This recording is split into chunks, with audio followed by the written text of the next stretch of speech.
Eto na mga kababayan, magandang umaga, magandang gabi, magandang hapon, magandang tanghali po sa inyong lahat. Meron na naman to tayong panibagong re-reaksyonan patungkol sa mga balitang lumalabas ngayon. Di umano po mga kababayan, grabe po ang talamak po talaga ng korupsyon sa panahon po ng administrasyon ni Digong. Biruin ninyo, Mark Villar na ngayon senador na dating DPWH Secretary, sumabat po ng mahigit 18 billion project sa DPWH. At yung ibang proyekto ay para sa kanilang negosyo at yung iba naman ay nasa Calabarzon. Bakit po ba ito nasabi? Dahil po ito at galing po ito sa Billionaire News. Ito po mga kababayan, pakinggan nyo po ang naturang balita at saka po tayo magre-react. May ads lang po mga kababayan. Higit 18 bilyong piso na kontrata na nakuha umano ng kumpanya na may koneksyon kay dating DPWH Secretary at ngayon Senador Mark Villar ang naisiwalat. Na-award umano ang bulto ng proyekto kung hindi sa baluarte nila sa Las Piñas ay sa malaking bahagi naman ng Calabarzon. Narito ang exclusive agenda report ni Joash Malimban. Pakinggan ninyo ha mga kababayan.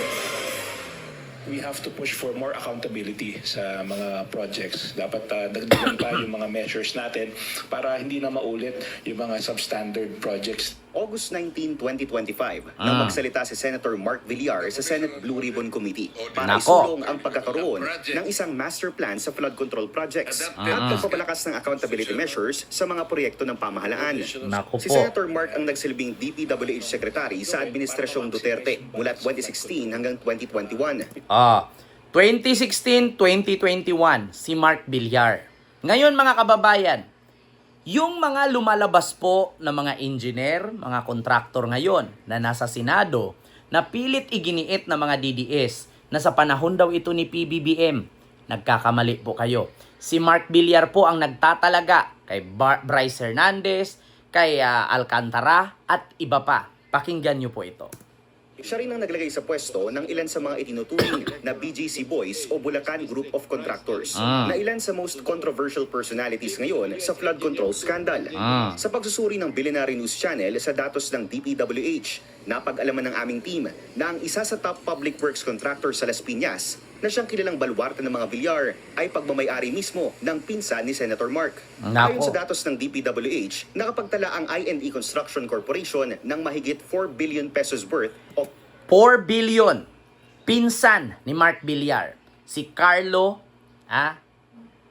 sino? Panoorin natin.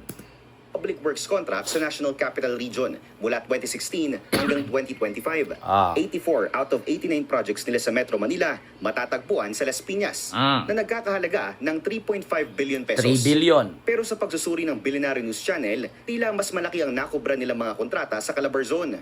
From 2016 to 2025, nakakuha ng 45 DPWH contracts ang kumpanya na aabot sa 4.6 billion pesos. 2016 to 2025, nakakakuha ang kanilang kumpanya, no, sa pinsan ni Mark Villar na nagkakahalaga ng 4 billion sa Metro Manila at sa Calabarzon. So, panahon pa ni Digong yan. Bakit hindi ito nasali doon kay Marcoleta? Ito po yung rason mga kababayan na kung bakit ito pilit pinagtakpan ni Bato at ni Marcoleta na ang lagi nilang ipinupush ay ang mga diskaya. Bakit hindi ipupush ni Marcoleta si Bryce at si Henry Alcantara?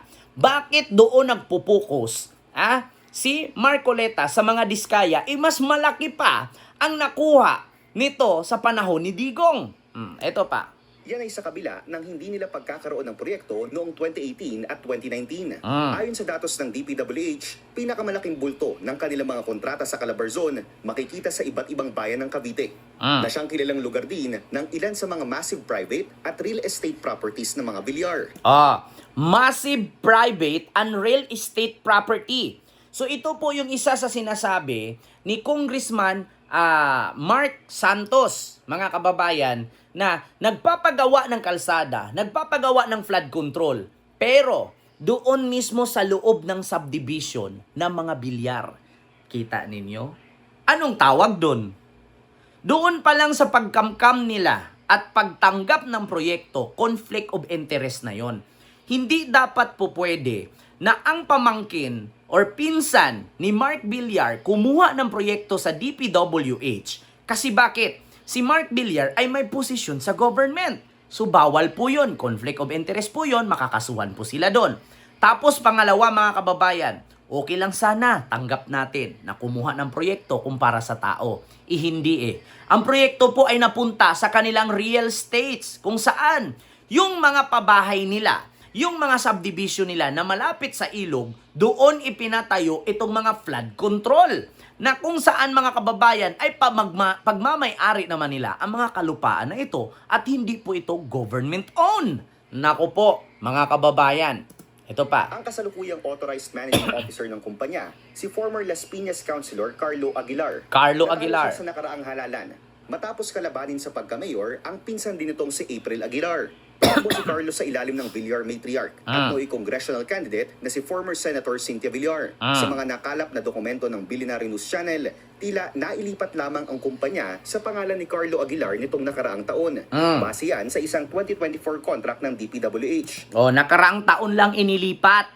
So, mula 2016 hanggang 2022, hindi pa kay Carlo Aguilar. Nako po, kanino kaya? Sa isang 2017 contract naman, isang Manuel Ilagan ang nakalagay na presidente ng kumpanya. Sa 2022 contract naman na ito, isang Maria Angelica Amy Ilagan na ang nakalistang presidente. Ayon sa neophyte congressman ng Las Piñas City na si Mark Santos, kilala ang mga Ilagan, Aguilar at mga Villar bilang malalapit na pamilya sa isa't isa.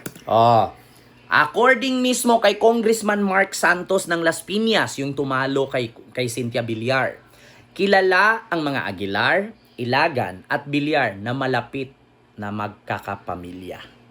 Nako po mga kababayan. Diyos mio, Marimar. Ito na nga.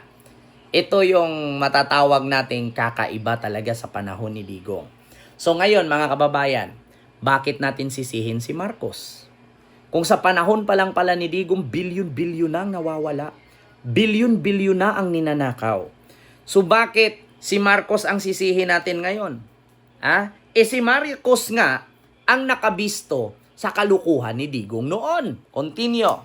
I think it's well known naman dito sa Las Piñas na matagal na nilang kakilala yung mga Ilagan. At maraming kontratang nakuha dito sa Las Piñas, especially during the time ni Senator Mark Villar when he was the DPWH secretary. Kita ninyo? Ang mga Aguilar, maraming nakuhang proyekto mula sa DPWH during nung time ni Mark Villar. Saan nga ba inilagay yung mga flood control na yon? Sa mga gilid ng dagat, sa gilid ng ilog, sa gilid ng punong, yung mga mabukana? Sa proyekto po nila, sa kanila pong negosyo na tinatawag po ng mga real estates property. Yun po yung mga binibentan lang house and lot, mga subdivision. Na kung saan yung DPWH project na para dapat sa gobyerno, para sa publiko, ay doon ipinasok, doon ipinagawang flood control sa ilog, ipinagawang kalsada, papasok sa kanilang mga subdivision. Nako po mga kababayan, malaking po yan, aligasyon po yan.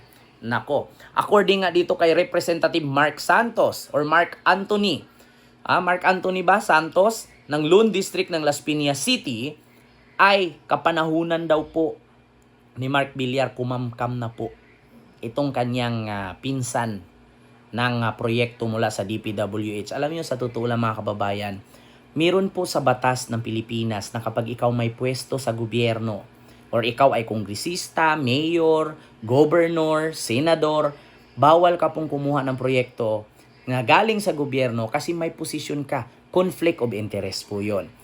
Nako, si Bongo, si Chavit, si Villar, parang sasabit ata itong mga to. Continue. That time.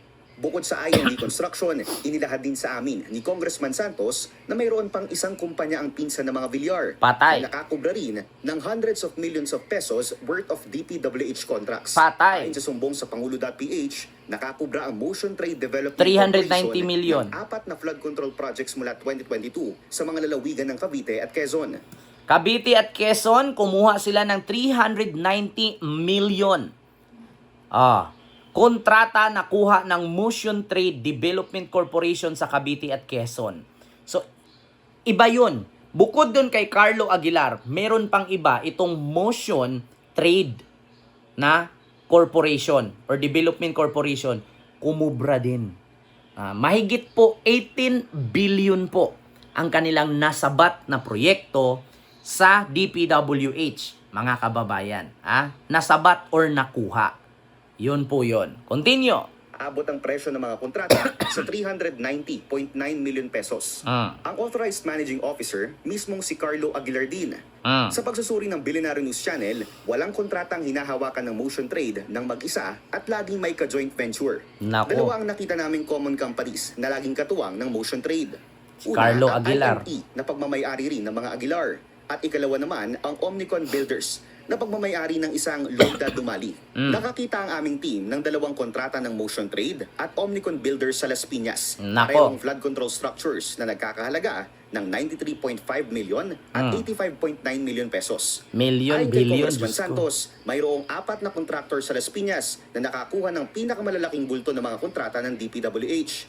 Kabilang dyan ang dalawang kumpanyang pagmamayari ni Aguilar at ang Omnicon Builders. Sinuri rin ng aming team ang Omnicon Builders at napag-alaman namin na halos lahat ng kontratang hawak nito matatagpuan lang din sa Las Piñas at Cavite. Kung pagbabasehan ng sumbong sa Pangulo website, nakakubra ang kumpanya ng 21 flood control projects mula 2022 na nagkakahalaga ng 1.3 billion pesos. Billion na Labing siyam naman. ang matatagpuan sa Cavite, 2 sa Las Piñas City at 1 naman sa Batangas. Actually, mga kababayan, conflict of interest na yon. DPWH Secretary si Villar, Mark, tapos yung pinsan niya na si Carlo Aguilar, isa ding city councilor. So, dobling conflict of interest yon.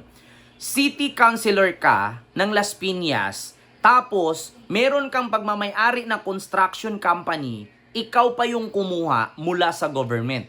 Doon palang conflict of interest na yon.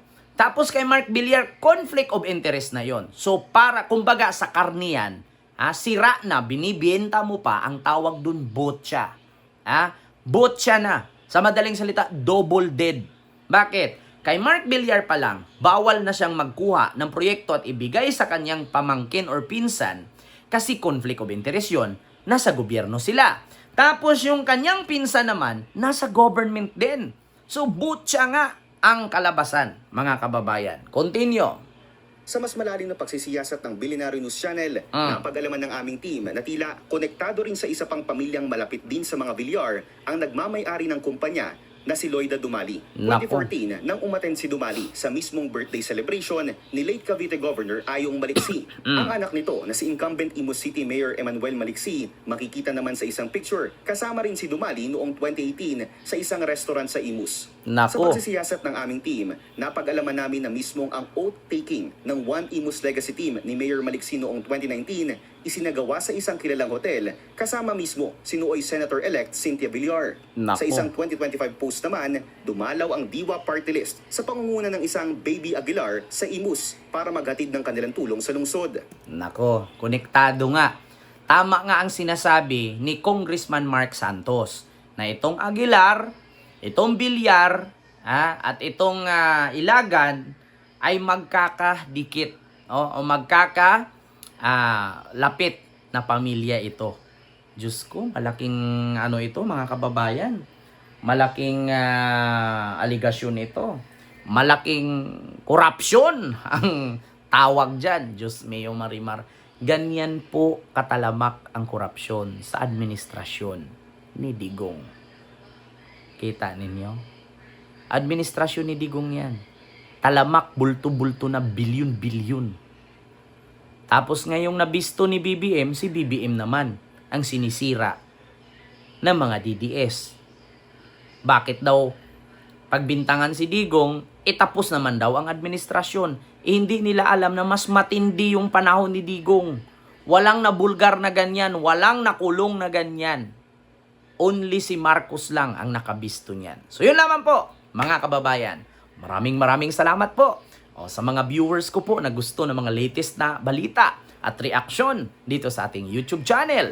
Huwag kalimutan mag-subscribe at mag-follow sa aking Facebook page and TikTok account. And yun lamang po, maraming salamat and see you next vlog. God bless. Thank you. And bye-bye.